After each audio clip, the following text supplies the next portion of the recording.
So hi guys! Welcome back again sa ating house update at nandito naman po ako sa site. Ayan, naabutan ko po silang naghuhukay na sila ng deposito ng ating CR.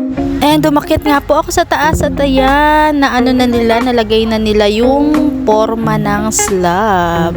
Para po sa magiging bubong namin dito sa second floor. Ayan, ang ganda ng pagkakagawa ni tatay. Ang pulido talaga. Actually, na-delay siya dahil umuulan-ulan. At ayan, finally, ayan, papasilip ko rin sa inyo yung ating overlap pagdating sa third floor niya. Ayan, dito yan sa may malaking daanan. At ito naman po yung sa may pathway, yung maliit lang po na daanan. Ayan. So, ayan, nandito ako ngayon sa second floor upang tumingin-tingin, magmasid-masid sa kanilang mga nagawa for today's video. Ayan, and ipapakita namin sa inyo guys yung bakal. Ayan, nandyan yan. Baligtad po yung camera niyan, pagpasensyahan nyo na. And ayan, ayan na, diba, napakapulido po ng magiging forma. Ayan, tingnan nyo po yan, busy-busy po sila gumagawa. At thank you tatay sa pag-video naman niya. At ang ganda-ganda nga po talaga ng kanilang gawa. Ayan, ingat ka dyan tay, masyado nang mataas yan. Baka mahulog, walang sumalo.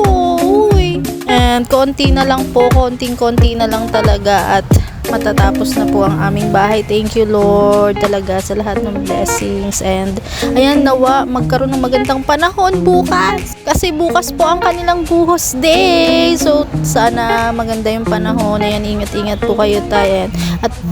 At ayan, pakinggan po nating mabuti yung pagpapaliwanag ni tatay sa magiging hagdanan. Dito.